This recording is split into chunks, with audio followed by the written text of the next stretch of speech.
Just before my 11th birthday, the world felt wide and full of possibilities. The sun was rising, casting golden hues across the landscape, and I could hardly contain my excitement as I prepared for a 2-day hunting trip with my grandfather. He had invited me to join him in the deep woods up north, near the very place where he had spent his childhood, an area he claimed was rich with deer and alive with the scent of old pines and wet moss. That morning, the air was crisp, tinged with the freshness of dew and the earthy aroma of the forest awakening from its slumber. As we set off down the narrow trail, the world around us blossomed with life. The sky was a soft pale blue, dotted with wispy clouds that floated lazily overhead. Each breath I took was invigorating, the chill of the air stinging my lungs just enough to remind me of the beauty of the moment. We walked side by side, the sound of our boots crunching against the gravel mingling with the gentle rustle of leaves in the breeze.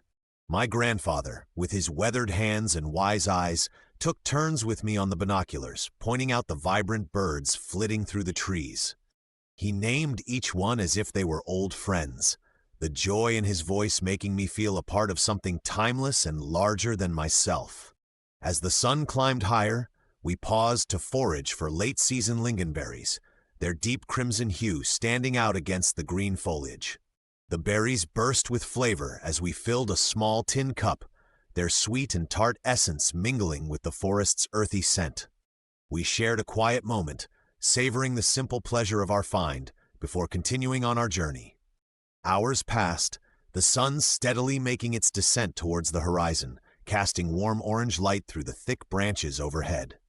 I could feel the anticipation bubbling within me. The idea of finding a perfect camping spot before darkness settled in was too tempting to resist. Young and impatient, I announced my plan to scout ahead, eager to discover our resting place for the night. My grandfather nodded, his gaze still fixed on the older man in the red jacket with whom he had been conversing, and warned me not to wander too far. The trail behind me faded into silence as I ventured into the forest, the world around me enveloped in a comforting stillness, broken only by the whispering wind and the occasional distant call of a bird. As I pushed through a dense thicket of pine branches, I stumbled into a small clearing. It was there that I first spotted it, a tall, thin shape standing sentinel among the trees. At first I thought it was a dead spruce, its bark stripped away and exposed to the elements. But as I approached, the unmistakable form of rusted metal came into view.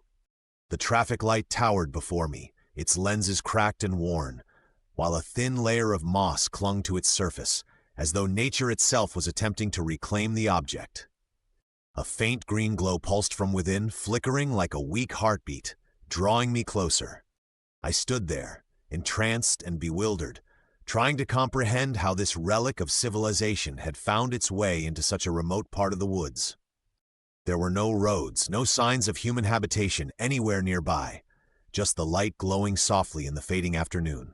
Excitement surged within me, and I hurried back to my grandfather and the older man, eager to share my discovery. "I found something cool," I exclaimed, my voice bubbling with enthusiasm. They followed me back to the clearing, my heart racing with the thrill of sharing this strange find. But as we arrived, the atmosphere shifted. My grandfather's expression changed dramatically.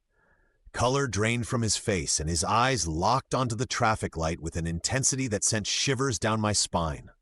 The other man, confusion etched across his features, opened his mouth to speak, but before he could utter a word, the green light flickered and turned yellow. In an instant, my grandfather's instincts kicked in. He grabbed me, pulling me tightly against him, his voice trembling as he instructed the other man to stand still. The forest fell into an unnerving silence. The wind ceased its movement, and the birds that had been singing moments before were suddenly hushed. I could feel my grandfather's heartbeat quickening, a rhythmic drum echoing in my ears. "What's going on?" the man asked, his voice laced with confusion. Then it happened. A scream, sharp and piercing, erupted from the depths of the woods. It twisted and contorted into something primal, echoing through the trees before suddenly cutting off. My grandfather flinched but held me tightly, his grip unyielding. We stood frozen, the world around us suspended in an eerie stillness.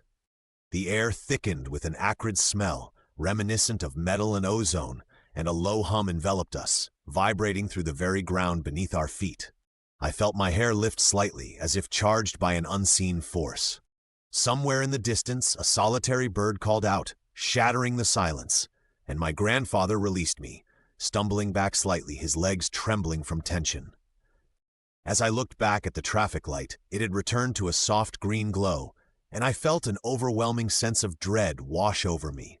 We turned to leave, my grandfather's arm wrapped protectively around me, as he whispered for me to keep my eyes closed. But curiosity got the better of me, and I dared a glance as we passed by the remnants of what had once been a person. A charred pile of clothes lay crumpled on the ground, thin wisps of smoke still rising, the grass stained dark red, a haunting reminder of the terror that had just transpired. Our trip was cut short, the path back to the car swallowed by the encroaching darkness. The night wrapped around us like a shroud, and as we drove away, I could feel the weight of unspoken truths hanging heavily in the air. Since that day, I have asked my grandfather countless times about what he saw after the light changed to red, but he has remained tight-lipped, refusing to speak of it. The man we met on the trail that day is still listed as missing, a ghost haunting the edges of my memory.